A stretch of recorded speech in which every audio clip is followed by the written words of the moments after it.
नमस्कार दोस्तों, मैं जय Singh Meena defence study zone में आपका तहे दिल से स्वागत करता हूं और फिर से मैं आपको अगली क्लास लेकर फिर हाजिर हुआ हूं। इससे पहले कुछ तकनीकी प्रॉब्लम की वजह से हम समय पे वीडियो नहीं दे पाए, उसके लिए आपसे खेद है। आगे मैं चर्चा कर रहा हूं, जैसे कि हमने थोड़ा सा टॉपिक छोड़ा था जिसमें हम सौरमंडल की बात कर रहे थे और सौरमंडल में भी हमने 2-3 चीजें पढ़ ली थी जिसको विस्तार से हमने देखा था। सौरमंडल में सबसे पहले हमने ब्रह्मांड देखा था। ब्रह्मांड के बाद में मंदाकिनियों के चारों ओर चक्कर लगाने में सूर्य को 25 करोड़ वर्ष का समय लगता है, जिसे ब्रह्मांड वर्ष कहा जाता है। उसी में हमने एक डायग्राम देखा था जिसमें सौरमंडल की बात की थी। सौरमंडल का प्रधान केंद्र बिंदु सूर्य और सूर्य से विस्तार से हमने ग्रहों की बात की थी, जिसमें परिक्रमण समय और परिभ्रमण समय लगा था और सूर्य की आकार की दृष्टि से ग्रह की बात की थी और दूसरा हमने क्षेत्रफल की दृष्टि से ग्रह की बात की थी। उसके बाद में हमने अकेले सूर्य को पढ़ा था और अगला जो टॉपिक हम पढ़ने जा रहे हैं जिसमें हम जो बात करेंगे वो ग्रह की बात करेंगे, जिसमें से हम सबसे पहले बुध और शुक्र ग्रह की हम चर्चा करेंगे और जिसको विस्तार से हम पढ़ेंगे। इसी के साथ मैं बिल्कुल अपने टॉपिक को बिल्कुल विस्तार से यहाँ समझाने लग रहा हूँ, जिसमें हम बुध और शुक्र ग्रह की क्या करेंगे, बातें करेंगे, जिसको हम विस्तार से। इससे पहले मैं एक हल्का सा डायग्राम बना दूं जिससे आपको बिल्कुल एक बार पुनः इस चीज के ऊपर दोहरान करने में सहायता मिले। और सभी विद्वान साथियों से मैं बात कर रहा था जिसमें आप लोगों को बिल्कुल अपने साथ एक पेन और कॉपी रखनी है, जिससे आप बिल्कुल कुछ अच्छी चीजों को नोट कर सके। यहाँ पे मैं बात करने जा रहा हूँ जिसमें बुध और शुक्र के एक हल्का सा मैं डायग्राम एक बार पुनः बना के आपको बता दूं, उसके बाद में हम इसके विस्तार से क्या करेंगे, बातें करेंगे। जैसे कि बुध और शुक्र की बात कर रहे हैं, जिसमें सबसे पहले हमने बात की थी कि सूर्य सौरमंडल का प्रधान केंद्र बिंदु है और सूर्य एक गैसीय क्या था, गोला था, जिसमें सर्वाधिक गैस हाइड्रोजन और दूसरे नंबर पे हीलियम और बाकी अन्य, जिसमें 71 और 26 का लफड़ा था। यहां से अगर बात करें कि सूर्य सौरमंडल का प्रधान केंद्र बिंदु है और सूर्य के सबसे निकट जो है वो कौन सा है, बुध है। और बुध के बाद में कौन सा आता है, शुक्र आता है। और शुक्र के बाद में अगर हम आगे इसी क्रम में बढ़ते चले तो कौन सी आ जाती है, पृथ्वी। और पृथ्वी के बाद में इसी क्रम में आगे चले तो अगला कौन सा आ जाता है, मंगल ग्रह। ये 4 ग्रह हैं जो आंतरिक ग्रह होते हैं। इसके बाद में क्षुद्र ग्रह और क्षुद्र के बाद में बृहस्पति, शनि, अरुण और वरुण आ जाते हैं, जिनकी भी हम चर्चा करेंगे। लेकिन यहां से अपन बात करें तो बीच में ही कौन से आ जाते हैं, शूद्र ग्रह।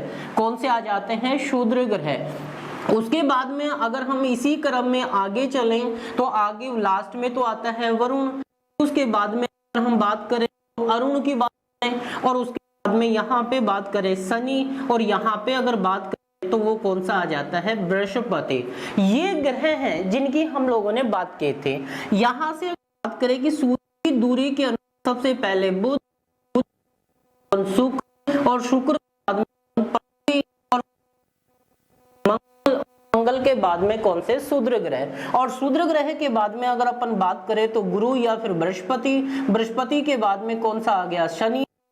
और शनि के बाद में कौन सा आ गया, अरुण। और उसके बाद में कौन सा आ गया, वरुण ग्रह। इस प्रकार से ये परंपरागत ग्रहों की संख्या वर्तमान में कितनी है, 8। जबकि परंपरागत ग्रहों की संख्या मूलतः कितनी थी, 9 थी। जिसमें से प्रयाग सम्मेलन यानी हम अगस्त 2006 की बात करें तो प्लेटो जो यम ग्रह था उसको परंपरागत ग्रह की श्रेणी से हटाकर बोनी ग्रह की श्रेणी में रखा गया। अभी जो हम बात करने जा रहे हैं इसकी आपको बिल्कुल ध्यान से देखना है। अब हम बात करेंगे बुध और शुक्र। किसकी बात करेंगे, बुध और शुक्र। ये छोटे छोटे ग्रह हैं बिल्कुल, और बिल्कुल आराम से आप इसको याद कर सकते हो। लेकिन आपकी बस इतना सा आपको ध्यान रखना है, आपको बिल्कुल अपनी आंखें गड़ाकर यहाँ देखना है और पूरे टॉपिक को विस्तार से पढ़ना है, जिससे ग्रहों को आपको बिल्कुल अंगुलियों पे आपके क्या हो जाएंगे, याद हो जाएंगे, और जिसकी मैं चर्चा कर रहा हूँ। सबसे पहले मैं डाल रहा हूं हेडिंग बुध ग्रह की। किसकी बात करेंगे, हम बुध की बात करेंगे, जबकि सूर्य की बात हमारे साथ हो चुकी पहले। इससे पीछे वाली वीडियो के अंदर हमने सूर्य की बात कर चुके, ब्रह्मांड की बात कर चुके। इसके अलावा इस डायग्राम को भी मैंने एक बार पहले आपको समझा दिया, जिसमें आकार और क्षेत्रफल की हमने बातें, परिक्रमण और परिभ्रमण की भी हमने क्या की थी, बातें की थी। अब आपको विस्तार से अपने साथ बिल्कुल आपको जुड़ना है और यहाँ वीडियो को अंत तक देखना है, जिसमें मैं बात करने जा रहा हूँ बुध को। और बुध को मैंने जब डायग्राम आपको बताया था तो बुध को दूसरे नाम से किस नाम से जाना जाता है? मरकरी के नाम से। किसके नाम से जाना जाता है? मरकरी के नाम से भी जाना जाता है। अगर इसकी बात करें एक तो सूर्य की दूरी के अनुसार और एक बात करें कि आकार की दृष्टि से। अब आकार की दृष्टि से सबसे छोटा ग्रह, आकार की दृष्टि से अगर हम यहाँ पे बात करें कि एक तो आकार की दृष्टि से, किसकी दृष्टि से? आकार की दृष्टि से। एक तो आकार की दृष्टि से और एक बात आती है सूर्य की दूरी के अनुसार। अगर इन दोनों की बात करें आकार की दृष्टि से तो ये सबसे छोटा ग्रह है। आकार की दृष्टि से तो ये क्या है? सबसे छोटा ग्रह है। जबकि सूर्य की दूरी के अनुसार सबसे निकट का ग्रह, ये देखो सूर्य है और सूर्य से बिल्कुल निकट है, तो यहाँ निकट का ग्रह या सबसे निकट अगर बात करें सूर्य की दूरी के अनुसार सबसे निकट ग्रह या सबसे नजदीक ग्रह कौन सा है? तो सूर्य के सबसे निकट ग्रह जो है वो कौन सा है? अपना बुध है। कौन सा है? बुध है। अगर हम यहाँ पे बात करें, लेकिन बुध की एक विशेषता है कि ये जो बुध जो है इस ग्रह को क्या कहा जाता है? संपन्नता का देवता के नाम से भी जाना जाता है। अगर हम इसकी बात करें संपन्नता का देवता, अगर इस ग्रह की बात करें तो इसे हम संपन्नता का देवता भी कहते हैं। किसको? बुध को। और एक बुध की अगर बात करें कि बुध जो है वो सूर्य उदय से, बुध जो है वो सूर्य उदय से कितने घंटे पहले? 2 घंटे पहले दिखाई देता है। सूर्य उदय से 2 घंटे पहले क्या करता है? बुध ग्रह जो है वो दिखाई देता है। इस ग्रह के एक भी उपग्रह नहीं है। अगर हम दूसरी बात करें तो इस बुध का कोई उपग्रह नहीं है, कोई भी उपग्रह अगर अपन बात करें जो नहीं है, एक भी उपग्रह नहीं है। जबकि हमने बात की थी शुक्र का भी कोई उपग्रह नहीं है, जबकि पृथ्वी का एक उपग्रह है जिसमें हमने बात की थी चंद्रमा की, जबकि मंगल के 2 हैं, डिवोस और फोबस, जबकि बृहस्पति के सर्वाधिक यानी हमने बात की थी 67 की, और शनि के दूसरे नंबर पे सर्वाधिक जिसमें हमने बात की थी 62 की, अरुण में 27 और वरुण में कितने थे? 13 उपग्रह थे। इनकी चर्चा हमने पहले वीडियो में कर ली, लेकिन फिर जिस ग्रह को हम पढ़ेंगे वहां इनकी हम हल्की सी चर्चा करेंगे। देखिए यहां हमने बुध को क्या कहा जाता है? मरकरी। सूर्य की दूरी के अनुसार इस सबसे निकट का क्या है? ग्रह है। बिल्कुल अगर बात करें आकार की दृष्टि से सबसे छोटा ग्रह है, जबकि इसे संपन्नता का देवता या संपन्नता का ग्रह भी कहा जाता है। और सूर्य उदय से 2 घंटे पहले ये दिखाई देता है। ये बात भी आपको ध्यान में रखनी है। दूसरी चीज आपको ये याद में रखनी है, इस ग्रह का कोई वातावरण नहीं होता। इस ग्रह का कोई वातावरण नहीं होता। इस ग्रह का कोई वातावरण भी नहीं होता। बिल्कुल ये बात भी आपको ध्यान में रखनी है। उसके अलावा अगर हम बात करें तो यहाँ हम 2 बातें करेंगे। इसका कोई वातावरण नहीं होता, कोई उपग्रह नहीं होता, ये बात भी। ये सूर्य उदय से 2 घंटे पहले दिखाई देता है। इसे संपन्नता का देवता, सूर्य की दूरी के अनुसार सबसे निकट का ग्रह है, जबकि सूर्य की दूरी के अनुसार सर्वाधिक दूरी पे वरुण है। ये क्रम चलता रह जाए। जैसे सूर्य की दूरी के शुक्र, पृथ्वी, मंगल, शूद्र, बृहस्पति, शनि, अरुण और ये तो सूर्य की दृष्टि के हो गया, सूर्य की दूरी के अनुसार और आकार की दृष्टि से सबसे छोटा ग्रह। जबकि आकार की दृष्टि से सबसे छोटा ग्रह कौन सा है? बुध है। दूसरा कौन सा? मंगल है। तीसरा करेंगे तो शुक्र है। फिर उसके बाद में पृथ्वी है। पृथ्वी के बाद में अगर हम बात करें तो यहाँ पे वरुण, अरुण, शनि और बृहस्पति, ये सब, बृहस्पति सबसे बड़ा ग्रह, उसके बाद में शनि, अरुण और वरुण, बाद में पृथ्वी, फिर मंगल, फिर शुक्र, ये सॉरी अपना शुक्र, पहले पृथ्वी, फिर शुक्र और शुक्र के बाद में मंगल, मंगल के बाद में कौन सा है? बुध है। बिल्कुल यहां से चर्चा करें। एक चर्चा हम और करते हैं कि ये बुध जो ग्रह है ये सूर्य की परिक्रमा जो है वो सर्वसे तीव्र गति से करता है। यानी यहां अगर हम बात करें कि ये सूर्य की परिक्रमा, सूर्य की परिक्रमा सबसे कम समय में, सबसे कम समय में ये क्या करता है, पूरी करता है, सबसे कम समय में, यानी सूर्य की परिक्रमा करने में इसे सबसे कम समय लगता है। यहाँ भी अगर अपन बात करें, उसके अलावा सूर्य की परिक्रमा करने में इसे लगभग 88 दिन का क्या लगता है, समय लगता है। कितने दिन, 88 दिन का क्या लगता है, समय। जबकि इसे अपनी अक्ष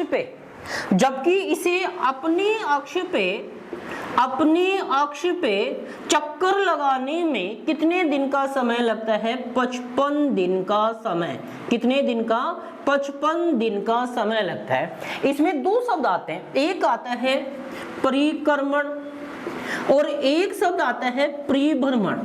कुछ विद्वान साथी इन शब्दों के अंदर भी परेशान हो जाते हैं कि परिक्रमण किसे कहते हैं और परिभ्रमण किसे कहते हैं। जैसे कई बार आ जाता है कि बुध ग्रह को सूर्य के चारों ओर चक्कर लगाने में कितना दिन, तो 88 दिन, ये बात तो सत्य है। लेकिन अगर आ जाए कि सूर्य को परिक्रमण में कितना समय लगता है, वह सूर्य को परिभ्रमण में, तो परिक्रमण का मतलब तो होता है सूर्य की चारों ओर परिक्रमा करना, सूर्य के चारों ओर परिक्रमा करना, और परिभ्रमण का मतलब होता है अपने अक्ष पे, किसके ऊपर, अपने अक्ष पे चक्कर लगाना। यहाँ पे ये दो बात भी ध्यान में रखनी है, अपने अक्ष पे चक्कर लगाना।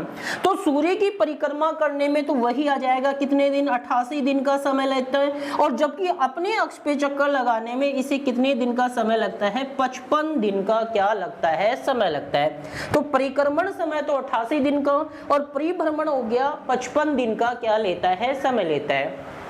और ये परिभ्रमण में अगर अपन बात करें तो ये इसका जो गुरुत्व बल है या चुंबकीय क्षेत्र है, जिसकी वजह से ये परिभ्रमण में यानी अपने अक्ष पे चक्कर लगाता है, जो कितने समय में लगाता है, 55 दिन में। दूसरी बात अगर यहाँ करें, एक बात आता है सबसे गर्म ग्रह, जबकि सबसे गर्म ग्रह किसको कहा जाता है, शुक्र को। सबसे चमकीला ग्रह किसे कहा जाता है, शुक्र को। लेकिन अगर आ जाए कि सर्वाधिक तापांतर वाला ग्रह, क्या आ जाए, सर्वाधिक तापांतर वाला ग्रह। अगर हम यहाँ बात करें कि सर्वाधिक तापांतर वाला ग्रह, तो सर्वाधिक तापांतर वाला जो ग्रह है वो भी कौन सा है, बुध है। और इसका सर्वाधिक तापांतर कितना होता है, 600 डिग्री सेल्सियस तापमान होता है, जिसकी अगर मैं बात करूं तो सर्वाधिक तापांतर वाला ग्रह किसे कहते हैं, किसको कहते हैं, बुध को।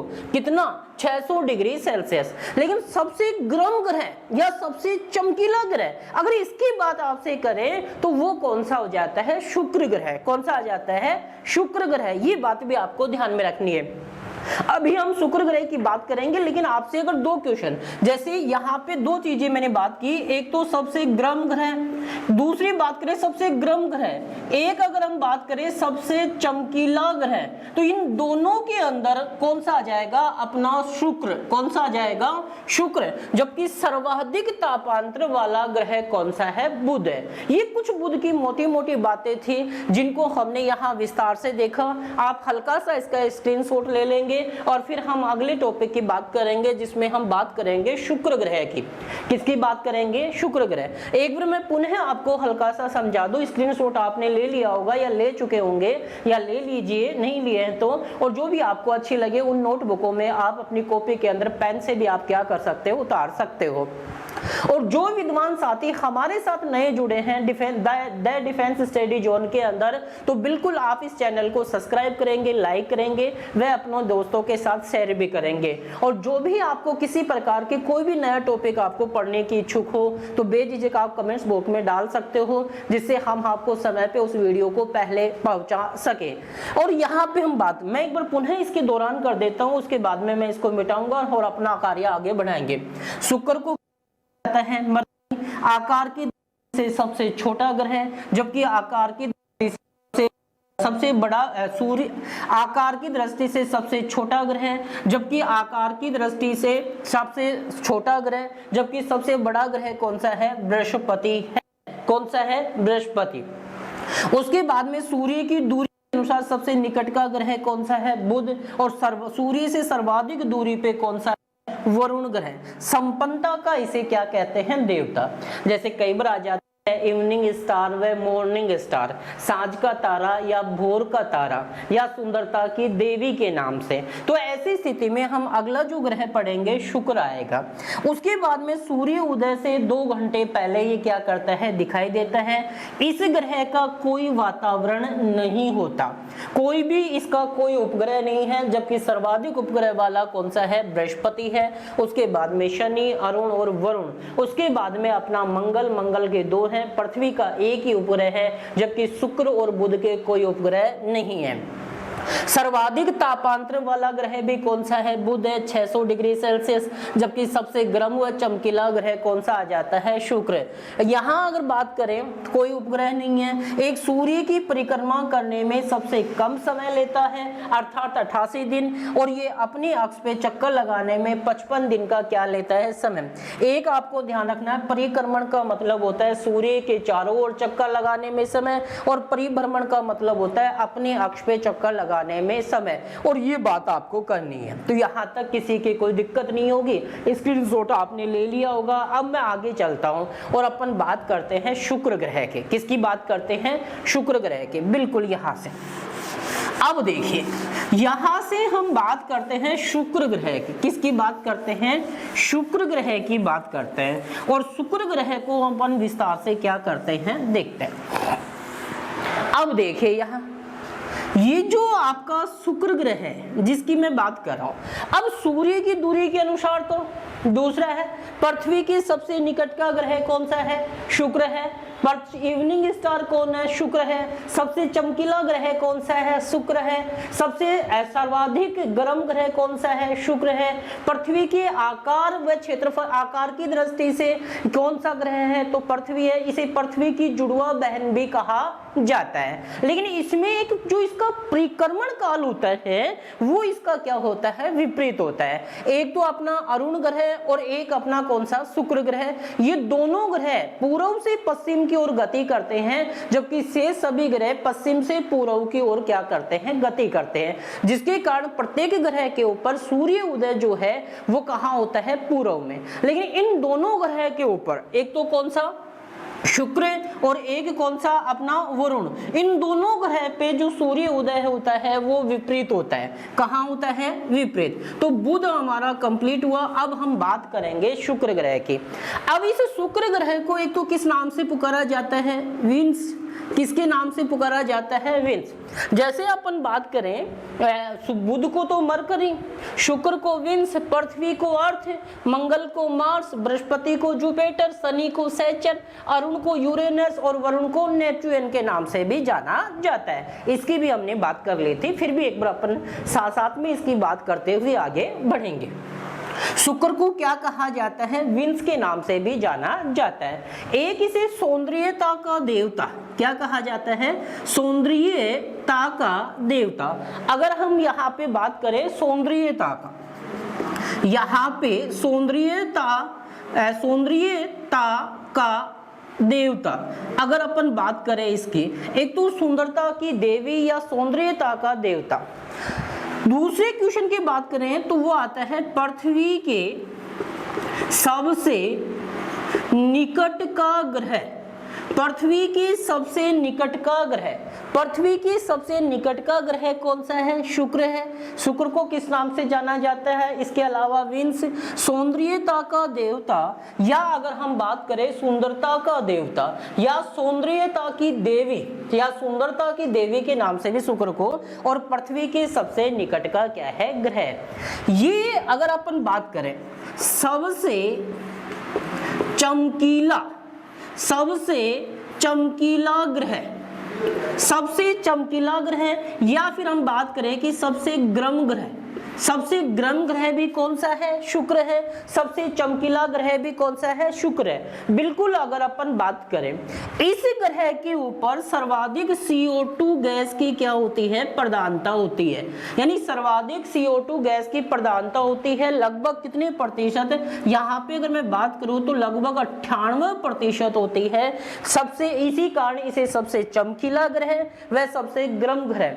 लेकिन इसमें आपको बात हमेशा ध्यान में रखनी है सर्वाधिक तापांतर वाला ग्रह, तो सर्वाधिक तापांतर में कौन सा आ जाएगा? अपना बुध, क्योंकि ज्यादातर अपने विद्वान साथी इस क्वेश्चन को गलत करते हैं कि सर्वाधिक गर्म ग्रह, तो ज्यादातर जो है वो बुध को करते हैं क्योंकि सूर्य के सबसे निकट होने के कारण। लेकिन ऐसा कुछ नहीं है, आपको इतना ध्यान रखना है सर्वाधिक तापांतर वाला ग्रह तो कौन सा आ जाएगा? अपना बुध। लेकिन सबसे चमकीला व सबसे गर्म है या CO2 गैस की सर्वाधिक प्रधानता कौन से है? तो वो अगर अपन बात करें तो शुक्र ग्रह के ऊपर है। कौन से ग्रह पे है? शुक्र ग्रह पे। तो ये बात भी आपको ध्यान में रखनी है। उसके बाद में हम आगे बात करें तो एक तो यहाँ इसकी अगर बात करें सुबह का, यानी यहाँ पे अगर बात करें कि मॉर्निंग स्टार या इवनिंग स्टार, जैसे सुबह का तारा, अगर अपन बात करें कि सुबह का तारा, या अगर अपन बात करें सांझ का तारा, कौन सा? सांझ का तारा, या फिर अपन बात करें सांझ का तारा या सुबह का तारा। उसके अलावा अगर अपन बात करें तो यहाँ अगर बात करें सांझ का तारा, इसके अलावा सुबह का तारा, एक इसे बोलते हैं पृथ्वी की बहन, पृथ्वी की बहन, या इसको बोला जाता है पृथ्वी की जुड़वा बहन, भी इसको बाद। इसके अलावा इवनिंग स्टार, मॉर्निंग स्टार के नाम से भी इसे जाना जाता है। तो भोर का तारा, यहाँ पे एक शब्द और याद रखना है, भोर का तारा, ये भी आपको ध्यान में रखना है। सुबह का तारा, सांझ का तारा, पृथ्वी की बहन, पृथ्वी की जुड़वा, इसे भोर का तारा के नाम से भी जाना जाता है। इसके अलावा अगर हम इस ग्रह की बात करें, आकार व क्षेत्रफल, इन दोनों की अगर अपन बात करते हैं आकार व क्षेत्रफल की, तो इसका आकार और क्षेत्रफल दोनों ही पृथ्वी की समान है। किसके समान है? आकार व क्षेत्रफल किसके समान है? पृथ्वी के समान ही है। ये बात भी आपको ध्यान रखना है। इसी कारण इसे पृथ्वी की बहन व इसको पृथ्वी की जुड़वा बहन के नाम से जाना जाता है। इसे भोर का तारा या इसे सांझ का तारा, यहाँ पे बिल्कुल इसको क्या कहते हैं? भोर का तारा। क्या कहते हैं? भोर का तारा के नाम से भी इसे जाना जाता है। अब देखो आकार व क्षेत्रफल पृथ्वी के समान है, इसी कारण इसे पृथ्वी की क्या कहा जाता है? बहन कहा जाता है। इसके बाद में अगर हम बात करें तो अपन बात करते हैं परिक्रमण के। किसकी बात करते हैं? परिक्रमण। और दूसरी अपन बात करते हैं परिभ्रमण। परिक्रमण और परिभ्रमण, जबकि बुध को परिक्रमण करने में जो सूर्य की परिक्रमण करता है, ये और ग्रह से क्या करता है? विपरीत करता है। तो एक बात कि सूर्य की परिक्रमा जो है या परिक्रमण जो है वो कौन सी दिशा से? पूर्व से पश्चिम की ओर, पूर्व से पश्चिम की ओर। एक तो अपना कौन सा करता है? शुक्र, एक अपना कौन सा करता है? वरुण। कौन सा करता है? वरुण। ये दो बातें भी आपको ध्यान में रखना है। और एक आपका कौन सा है? वरुण, सॉरी अरुण। ये दो ग्रह, एक तो अपना शुक्र और एक कौन सा आपका, ये दो ग्रह हैं जो पूर्व से पश्चिम करते हैं। सूर्य पूर्व से पश्चिम की क्या करते हैं? गति करते हैं, जबकि शेष सभी ग्रह क्या करते हैं? पश्चिम से पूर्व की ओर। इसी कारण इसे सूर्य उदय जो होता है। लेकिन इन दोनों ग्रह के ऊपर, एक तो शुक्र और दूसरा कौन सा है? अरुण, इन दोनों ग्रह के ऊपर सूर्य उदय जो है वो अपना पूर्व में न होकर कहाँ होता है? पश्चिम की ओर होता है। ये बात भी आपको ध्यान में रखनी है।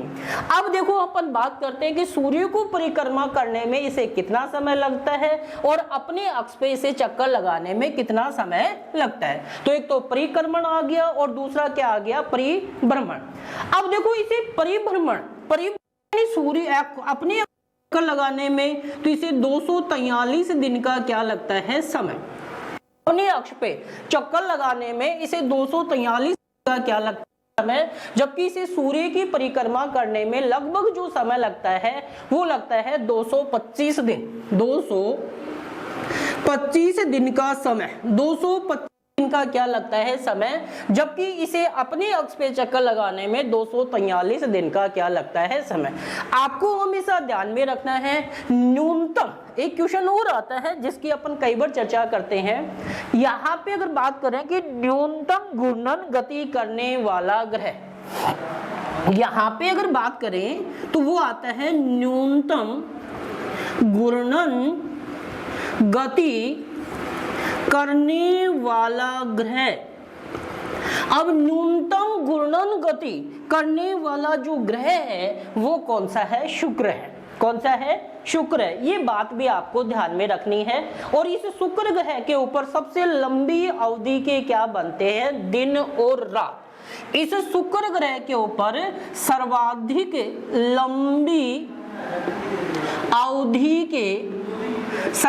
लंबी अवधि के क्या बनते हैं, दिन और रात। क्या बनते हैं, दिन और रात। सर्वाधिक लंबी अवधि के क्या बनते हैं, दिन और रात बनते हैं। ये कुछ अपने शुक्र ग्रह की कुछ बातें थी जिसको हम लोगों ने विस्तार से क्या किया, देखा। अब अपन बात करते हैं जिसकी अगर मैं चर्चा करूं, बिल्कुल यहां से अब अपन बात करेंगे अगले ग्रह की, जिसमें अपन बात करेंगे चर्चा पृथ्वी की। लेकिन उससे पहले अपन दो बातें करें। तो बिल्कुल आप लोग अपना कार्य करेंगे, इसका हल्का सा स्क्रीनशॉट लेंगे और बाकी अपनी नोटबुक में उतारेंगे। मैं जबकि इसको पूरा एक बार पुनः हल्का सा समझा देता हूं जिससे आपको प्रत्येक चीजें क्या हो जाए, क्लियर हो जाए। एक बात तो आपको हमेशा ध्यान रखनी है कि एक तो अपना अरुण ग्रह, कौन सा, अरुण, और दूसरा कौन सा, शुक्र ग्रह। एक तो ये दो ग्रह सौरमंडल के ऐसे ग्रह हैं जो पश्चिम से पूर्व की ओर गति नहीं करते, जबकि ये गति किसकी ओर करते हैं, पूर्व से पश्चिम की ओर गति करते हैं। इस कारण इन दोनों ग्रह के ऊपर सूर्य उदय पूर्व में न होकर कहाँ होता है, पश्चिम में। ये बात आपको ध्यान में रखना है। एक न्यूनतम घूर्णन गति करने वाला ग्रह, ये क्वेश्चन बहुत बार आता है कि न्यूनतम घूर्णन गति करने वाला ग्रह किसे कहा जाता है, शुक्र को कहा जाता है। पृथ्वी की बहन किसे कहा जाता है, शुक्र को कहा जाता है। पृथ्वी की जुड़वा बहन किसे कहा जाता है, शुक्र को कहा जाता है। मॉर्निंग स्टार किसे कहा जाता है, शुक्र को कहा जाता है। इवनिंग स्टार किसे कहा जाता है, शुक्र को कहा जाता है। भोर का तारा किसे कहा जाता है, शुक्र को कहा जाता है। सर्वाधिक चमकीला ग्रह किसे कहा जाता है, शुक्र को कहा जाता है। सबसे गर्म ग्रह किसे कहा जाता है, शुक्र को कहा जाता है। इसमें CO2 गैस की प्रधानता कितनी होती है, 98% होती है। पृथ्वी के सबसे निकट का ग्रह किसे कहा जाता है, शुक्र को कहा जाता है। सौंदर्यता का देवता या सौंदर्यता की देवी किसे कहा जाता है, शुक्र को। जबकि संपन्नता का देवता किसे कहा जाता है, बुध को। सर्वाधिक लंबी अवधि के दिन और रात कौन से ग्रह पे बनते हैं, शुक्र ग्रह पे बनते हैं। जबकि शुक्र को किस नाम से पुकारा जाता है, विंस ग्रह के नाम से भी पुकारा जाता है। और इसकी अगर बात करें, यहां सूर्य की दूरी के अनुसार की बात आ जाए तो सूर्य की दूरी के अनुसार इसका स्थान कौन सा आ जाता है, दूसरा आ जाता है। कौन सा आ जाता है, दूसरा आ जाता है। बाकी अपनी सबकी एक इसका परिक्रमण, एक तो परिक्रमण में तो इसे 225 दिन का क्या लगता है, समय। जबकि परिभ्रमण में इसे कितना समय लगता है, 243 दिन का। जबकि ये पूर्व से पश्चिम की ओर क्या करती है, गति। एक शुक्र और अरुण ग्रह ये विपरीत, बाकी सभी ग्रह एक तरफ पश्चिम से पूर्व की ओर गति करते हैं। ये था अपना शुक्र ग्रह और इससे पहले हमने देखा बुध। अब इसके बाद में अपन पृथ्वी और किसकी चर्चा करेंगे, मंगल ग्रह की चर्चा करेंगे। अब आप इसको विस्तार से स्क्रीनशॉट ले लिया होगा। और बिल्कुल जो विद्वान साथी हमारे डिफेंस स्टडी जोन पे जो नए विद्वान साथी हैं, तो बिल्कुल उनसे छोटी सी एक अपील ही है, ये मान के आप चलो। और बिल्कुल आपको क्या करना है, अपने डिफेंस स्टडी जोन को क्या करना है, लाइक करना है, सब्सक्राइब करना है और अपने दोस्तों के साथ इसे शेयर भी करना है। बिल्कुल यहाँ तक आपको समझ में आया होगा जिसकी अपन बात कर रहे हैं। और इसको समझने के साथ साथ आपको विस्तार से इसका अध्ययन भी करेंगे। लेकिन हमेशा आप ध्यान रखा करो, जिस भी वीडियो को आप देखो उसे प्रारंभ से लेकर अंत तक देखो, जिससे आपको प्रत्येक वीडियो का सार आपकी समझ में आए। और बिल्कुल बस इसी आशा के साथ मैं अपने इस टॉपिक को यहीं पे विराम देता हूं और अपनी भाषा को कंट्रोल, यहाँ अपने शब्दों को विराम देता हूं। और इसी के साथ जय हिंद, जय भारत। और बिल्कुल कोरोना के अंदर आपको कोरोना के अंदर घर से बाहर निकलें तो अपने चेहरे के ऊपर मास्क लगाकर जरूर निकलें। बाकी सावधानी आपकी है और बिल्कुल प्रशासन का कार्य जो था वो चेताना था, जो चेता चुका, और अब आपको अपना कार्य निभाना है। इसके अलावा कोई चालान के भागीदार ना बन जाएंगे, क्योंकि यहाँ हर क्षेत्र में बेटा ये कोरोना वायरस जो है वो फैल रहा है और कोरोना वायरस को कंट्रोल करने में हम लोगों का भी अहम योगदान होता है और बिल्कुल योगदान हमें करना चाहिए। इसी के साथ मैं अपने शब्दों को विराम देता हूँ। जय हिंद, जय भारत।